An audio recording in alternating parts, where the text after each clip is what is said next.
Celebrando-se hoje, 9 de setembro, o nascimento de Tolstói, vamos fazer uma pequena biografia e ler algumas palavras do seu ensinamento, sempre atual, sempre desafiante. Um escritor com uma alma tremendamente revolucionária, lutando da Rússia do século XIX e que entra no século XX. Nascido em 1828, a 9 de setembro, na famosa Yasnaya Poliana, na zona de Tula, uma propriedade ainda hoje preservada e onde se encontra o seu túmulo, a sua campa, no meio de uma pequena clareira na floresta vasta que rodeava a casa da propriedade e onde ainda hoje os espíritos da natureza e os fiéis da sua vida e obra peregrinam e comungam, tal como no fim do século XIX, o nosso escritor Jaime Magalhães Lima se dirigiu em alvorada peregrinação para se encontrar com ele e receber a mensagem de trabalhar pelas suas mãos e desabrochar o amor divino em toda a sua vida. Pois Tolstói, muito cedo, ficou-se em Amém, 2 anos depois de ter nascido, e o seu pai, 9 anos depois. 3 anos depois, são os seus tios encarregados de educação que desaparecem. E assim, aos 15 anos já está na Universidade de Letras, mudando-se depois para Direito, e concluindo rapidamente os seus estudos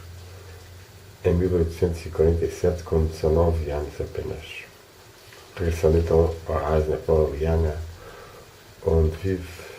administrando e trabalhando a quinta e começando a sentir a vida da Rússia primordial, da grande mãe de toda a Europa. Em 1851, quando a guerra se prepara, ele resolve entrar no serviço militar, vai fazer parte das famosas batalhas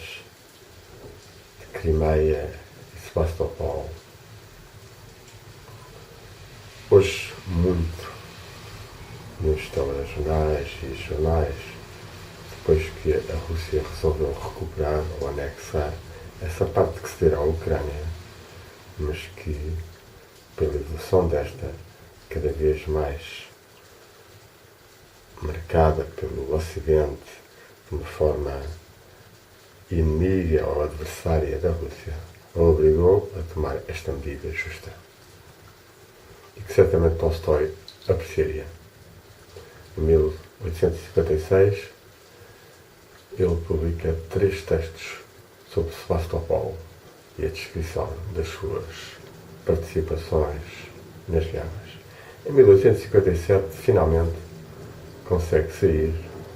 e passar à Alemanha, à Suíça e à França e vai publicando os seus primeiros contos literários, ao mesmo tempo que resolve, em 1861, fundar uma escola pedagógica com uma revista muito baseada na lei do amor, porém ele supremamente exemplificada pelo Mestre Jesus. Será em 1862, quando ele já tem 34 anos, que ele se casa com Sofia Berz, filha de um médico, com quem viverá até o fim da sua vida, embora com constantes problemas que ainda assim alternavam com momentos de grande amor e paixão e de geração de filhos. Em 1863,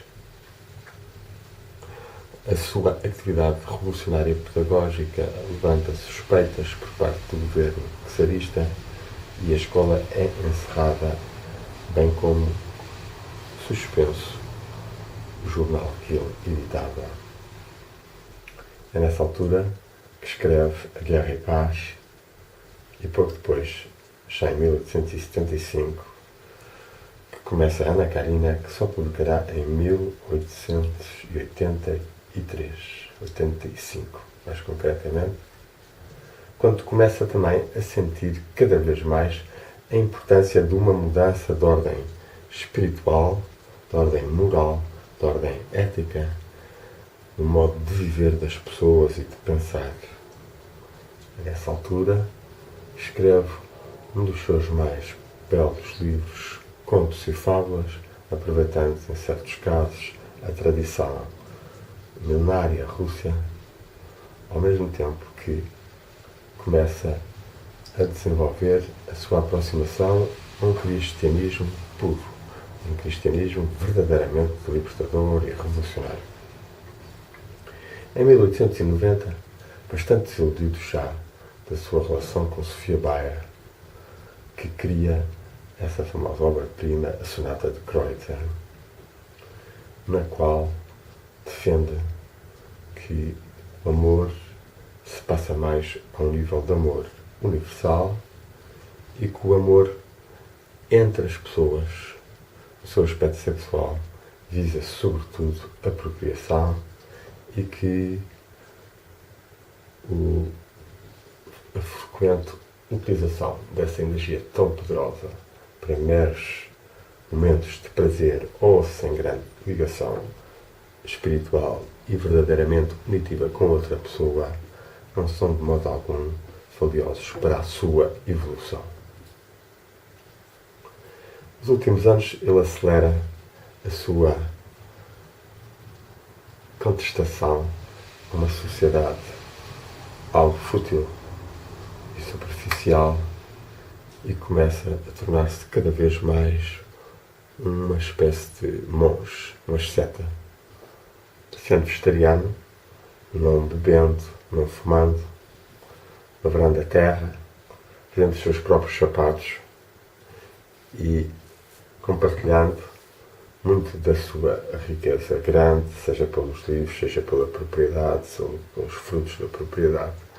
com os seus discípulos, com os camponeses da época e da zona. Estes últimos anos da sua vida, pois ele vai morrer em 1910, portanto, entre 1906 e 1910, há uma série de obras que ele publica, no qual se destacam as suas críticas fortes a um sistema de trabalho opressivo, a um sistema de obrigatório serviço militar e a uma visão violenta que os governos tendem a implementar e na qual o nacionalismo acaba por ser uma arma extremamente destrutiva das próprias nações e povos e da sua possibilidade de fraternidade e de comunhão no logos ou amor. Logos, palavra grega para razão, e também, no fundo, para o próprio Cristo, que era considerado, ou Jesus, que era considerado o logos na tradição grega e que São João, no Evangelho talvez mais próximo da espiritualidade mais pura de Jesus, afirma mais de uma vez: ao princípio era a palavra, era o logos. E esta palavra está entre os homens e no meio dos homens e no coração de nós, e o nosso trabalho é fazê-la desabrochar pela nossa ação, pelos nossos pensamentos e pelos nossos sentimentos. De acordo, aliás, com as religiões que ao longo dos séculos foram destacando e que Tolstói estudou, clarificando nitidamente uma constante passagem da mesma mensagem ao longo delas, ainda que algumas se tenham depois tornado escraluzadas, bloqueadas, petrificadas, coisificadas, abusando da sua hierarquização e da dependência das pessoas, seja de sacramentos, seja de certos ritos ou costumes, que de forma alguma se compadecem com o grande ensinamento que o que importa é o espírito e não a letra, ou a lei, ou o ritual. A mensagem de Tolstói é então profundamente revolucionária e estabelece essa clara ligação entre o zoroastrismo, o taoísmo, o cristianismo, o budismo, como formas de uma evolução da sociedade em geral humana, localizada em diferentes pontos e, portanto, recebendo mensageiros e desenvolvendo tradições diferentes, mas todas elas comum nesse mesmo culto da luz, do amor, da não-violência. Não-violência que o vai tornar muito importante na medida em que vai corresponder-se com alguns líderes e pensadores mundiais, dos quais destacaremos, sobretudo, Gandhi, com quem tem um diálogo por carta bastante rico, no qual desenvolve muitas das teorias que acabaram por influenciar bastante Gandhi, que reconheceu nele um homem profundamente convicto, poderosíssimo na sua lógica de explicação e de confirmação das teses que avançava e que teve a influência que todos nós sabemos na libertação da Índia do jugo colonialista e opressivo dos ingleses, que há muito explorava o povo indiano, não só economicamente, mas também e sobretudo culturalmente e espiritualmente. Recusa o prémio Nobel mesmo no fim da sua vida, bastante lúcido e de certa forma pioneiro. Se nós formos ver hoje em dia o prémio Nobel da Paz atribuído a Barack Obama, um completo traidor a tal princípio da paz e completamente marionete dos interesses financeiros e capitalistas e imperialistas que vão regendo os Estados Unidos como a maior potência imperialista e agressora, provavelmente, da história em termos de guerras e de sofrimentos e mortes causadas noutros povos e que certamente nos dias de hoje seria completamente criticado e tentado levar a uma transformação pela palavra, pela convicção, pela energia espiritual e anímica que o nosso brilhante mestre Tolstói, que entre nós, além de Jaime Magalhães de Lima, teve também em Antero de Cantal, ou Leão Tolstói, ou em Fernando Namora, dois dos seus escultores e admiradores, e que me levou a fazer uma página intitulada Tolstói, e a Rússia em Portugal, consagrada com contrapeso indevida por causa do tempo para a sobrevivência e por outras tarefas que me levam a não ter tanto para partilhar, seja textos, seja reflexões, nesta página e com os seus amigos. Ora, vamos ler então, após descrevermos rapidamente a sua morte, algumas das suas palavras nos últimos anos de vida e que brilham ainda hoje pela sua acutilância, pela sua força transformadora do nosso interior. É um homem que está no nível da alma-mundo e, portanto, o que ele diz toca-nos, desafia-nos, interpela-nos, impulsiona-nos. E, com efeito, a sua morte foi também, no fundo, o canto de cisne de um grande libertador, pois, nos primeiros dias de novembro, resolveu abandonar a sua casa de Isnaia Poliana e a sua mulher e dirigir-se com o seu secretário, Makovetsky, e que tinha sido um dos seus grandes admiradores e, ao longo dos anos, seu maior apoiante, dirigir-se pela Rússia adiante, sem destino. deixando apenas uma carta para a sua mulher e encontrando-se com a sua filha mais próxima dele pouco depois. Infelizmente, depois de ter passado pelo mosteiro de Caloga, em Caloga, o mosteiro de Sharmadina, restabelecendo alguma relação com a Igreja Ortodoxa que, infelizmente ou lamentavelmente, tinha condenado Tolstói e exorcizado quase, ou anatomizado, ou excomungado pelas suas posições profundamente cristãs, mas pondo em causa certos hábitos e costumes, seja da hierarquia eclesiástica, seja da própria conúbio ou ligação entre a Igreja e o Estado. Deixando esse mosteiro, seguiu e acabou por morrer numa casa de um empregado dos caminhos de ferros, junto à linha por onde o comboio passava, de uma infecção pulmonar. Foi no dia 14, após ter saído a 10, nos quais avançou certamente para a morte livre de todos os empecilhos familiares e sociais, e verdadeiramente comungando e arrastando consigo toda a grande Rússia, das florestas, das neves, das tundas e da população pura, que de facto afluirá de toda a parte da Rússia para o seu funeral, que atrairá milhares e milhares de pessoas, pois ele tornara-se verdadeiramente um símbolo vivo da libertação dos camponeses, da libertação das pessoas, de amor e da não violência, de todo o tipo de opressões que uma sociedade então demasiado